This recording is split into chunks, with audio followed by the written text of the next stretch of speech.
Easier. It's really good.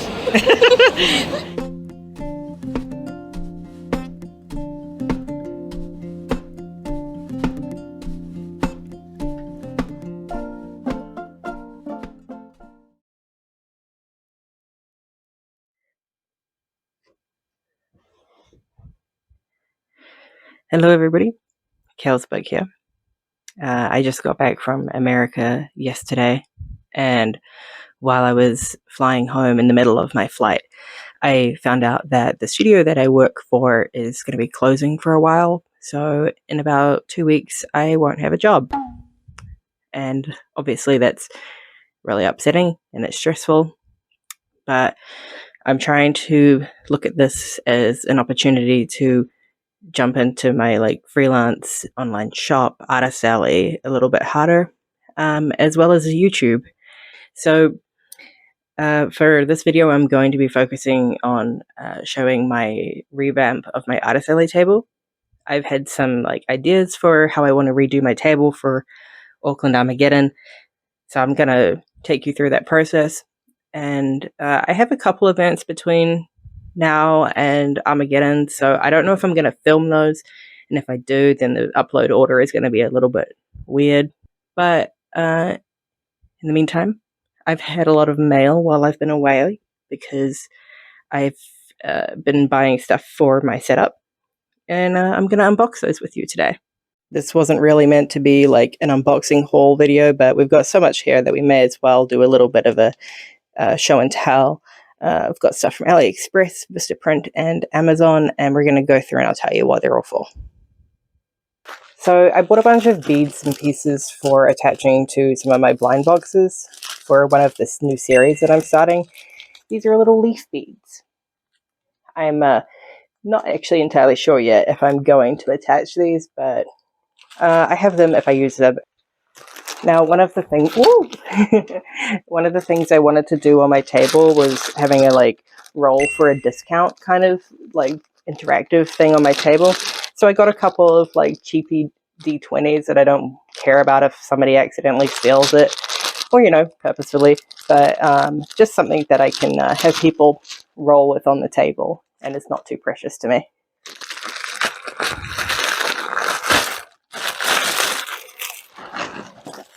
And there's the D20 dice mat.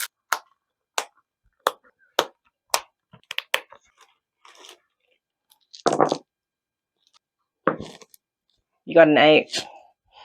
Not very good. I've got some grease paper. This is going to also be a part of my Mini Munchies blind box series. So they kind of look like they're wrapped up in fast food packaging. Also got some red sticker dots to go with them to help close the packs.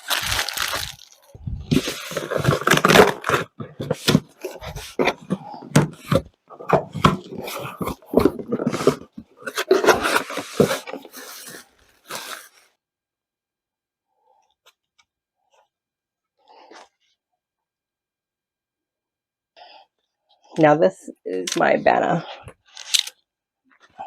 Kalesbug Mini Mart. And this is going to sit across the top of my display, looking like a little convenience store. But I'll show you later when it's more set up.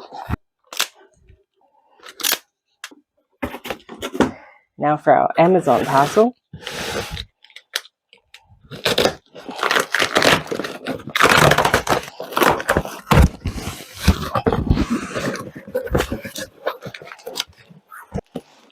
Okay. So these are the display cabinets that are going to kind of mimic the drinks cabinets that you would see in a convenience store.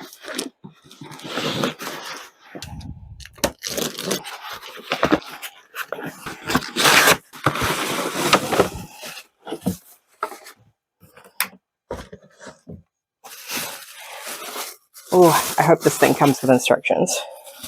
So I changed my camera angle so that I could record myself putting this thing together, and then I hit the wrong button. So there's no recording of me putting it together. But here we have it. We have a display cabinet that is going to be our fridge in our convenience store setup. I actually got these little signage stands from Daiso, and the idea was to have them sit like attached to the box here so that you could see the price. I'll grab one that has something in it so you can kind of see. And you'll be able to see like the price of each of the items on the shelves. But I'm not sure if this is going to be enough space for both the sign and people to grab the item out of the box. So we'll see once it's got stuff in it. But that was the idea anyway.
So there's like your like lime flavor, coffee, chocolate, banana, strawberry, caramel. There's also bubblegum here, which is like the blind box special one. We don't have bubblegum milk here, but they have it in America.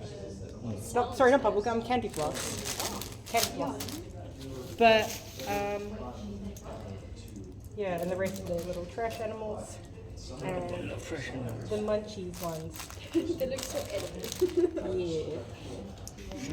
How much do these cost you? Oh, a lot.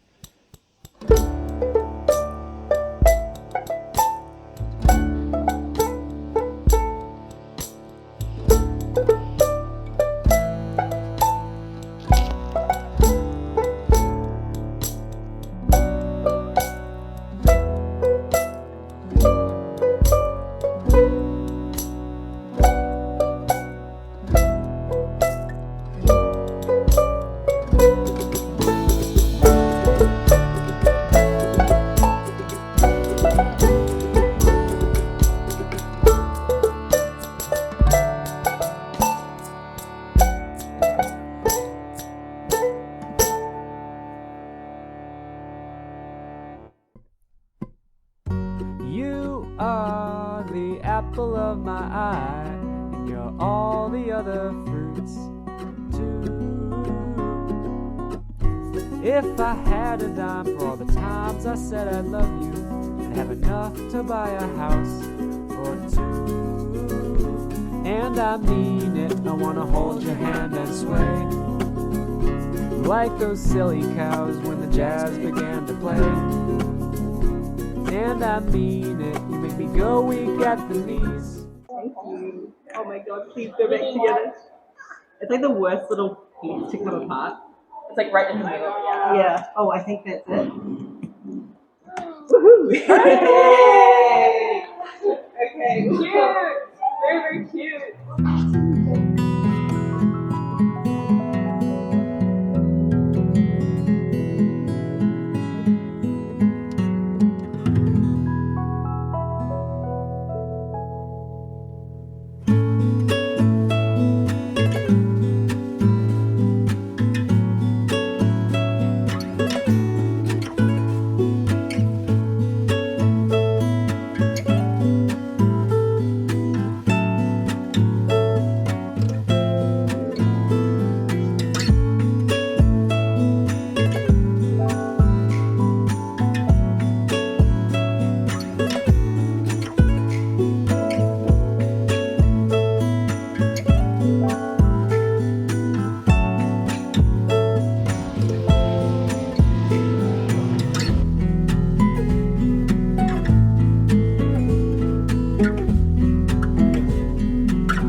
Good morning. It is the first day of Armageddon, technically the second, but last night is just more of a preview night.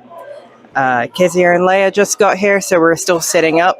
It's so hot today, and it's only going to get hotter because it's going to be raining today, so it's going to be lots of muggy weather.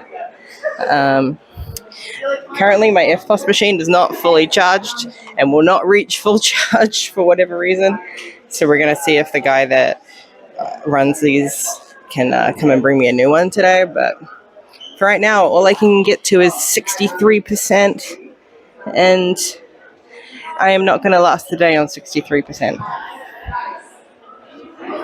Anyway, good luck today. Do you want to talk into Connor? Hi, babes. I'm gonna yeet this fucking microphone. I'm gonna throw this little Connor as far as I can, as hard as I can. And it's gonna go flying. I want that man obliterated. Is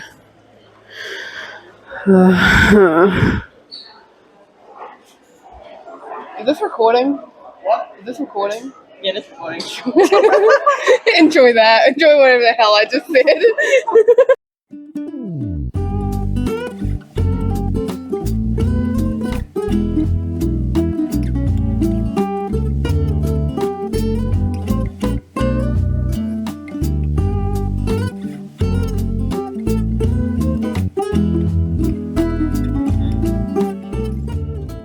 Kezia. It's really good. Let the banana soothe you. Soothed by the banana. I gotta sleep now. Lost child announcement. Lost child announcement. Free trial. Free child!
That was so fun. Well, that was one.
I shrimp fried this rice.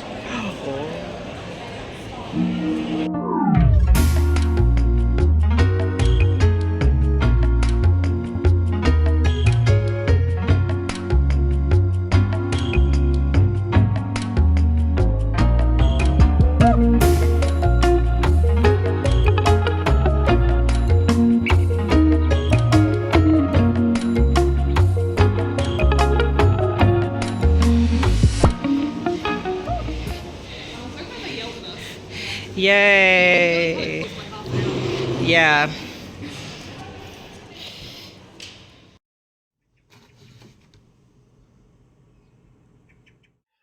Okay, so before I get into the breakdown of this event, I wanted to talk about packdown.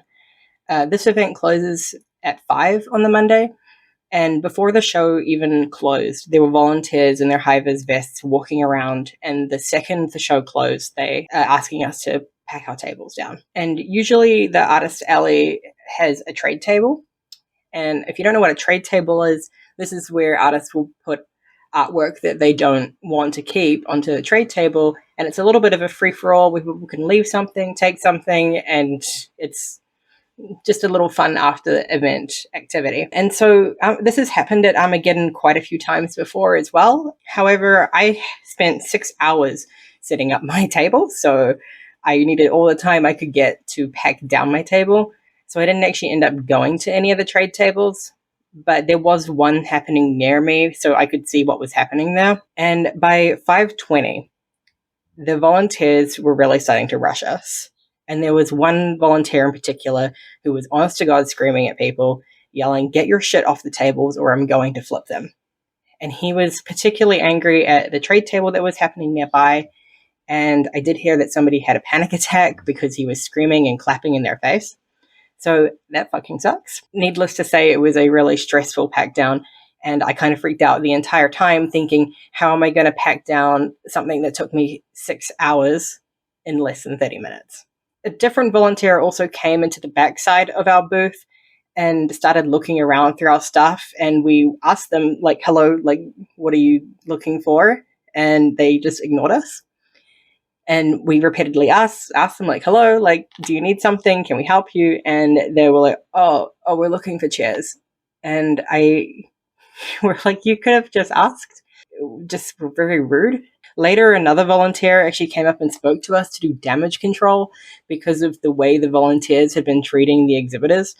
And he was trying to like mend relationships and explain what was going on. He said that everyone was rushing because they were told they needed to get packed down by 6:30 because that's when they were getting paid to. So by this point, I'm a little bit confused as to if they're volunteers or employees since they said they were getting paid. I did check the email that we got about pack down after he said this to me, and it said that breakdown starts at 5:30, and there was no description about when it was meant to end. I think it was also a bit unclear as to whose breakdown this was, because in past years we've been told not to pack down early, specifically at this event. So to expect us to have everything on our tables packed down from 5 to 5:30 is honestly insane. Most people do take at least an hour to pack down. Remarkably, we did actually get everything packed down before their 6:30 deadline. And in all of the years I've done events like this, and this particular event, I have never seen the halls clear out quite so quickly. I think by the time we were done, there was only one other artist still packing down in our row. Honestly, it was such like a horrendous experience and so stressful the entire way. And I don't really know what happened there, but I really hope that there can be a bit better communication and volunteers not being quite so rude as they were this year. So I would like to see that get a little bit better next year. Okay, so now to get to the cost breakdown. The table for Armageddon costs $400, but because we were in a corner booth, we did pay an extra fee, and that was $250. Plus GST to all of this, our total booth cost was $747.50. I paid $373.50 of this because I had half the booth to myself versus Kezia and Leia were splitting the other half between the two of them. This will get you 2 chairs and 2 badges. So we had to pay extra to get another badge and another chair. and on top of that, that cost $51.75. I live close to this event, so on days that I was packing in and packing down, I took Uber to and from the event, but on days that I was just coming home from the event, I took the bus home and only took the Uber in the morning. So my costs for travel over the weekend were $87.45. On the first day we were there, I had some friends come and help me, and parking for that cost $20. I also hired my FPOS machine, so that cost was $117.69. And as well as selling my own work at these events, I have some of my friends' art on the table because I do collaborative work. So Val earned $72, Grace earned $60, and I also spent $155 in the artist alley this weekend. So the total cost this weekend was $902.89. Okay, so now to get to the fun part of how much I actually made over the weekend. Now, my goals for this weekend was to make $4,000. I have never made that amount of money at Armageddon before, so this was a record-breaking goal. So the total amount of money that was collected was $5,724.58. And with the costs of the weekend, that brought the net profit to $4,821.69. So I absolutely did meet my goal, and I am super happy with how this weekend went. As I did put a lot of effort into creating the setup that I did for this weekend. And these costs, of course, don't account for the cost of buying merch, and I haven't included any of the money that I spent on actually building the new setup I did.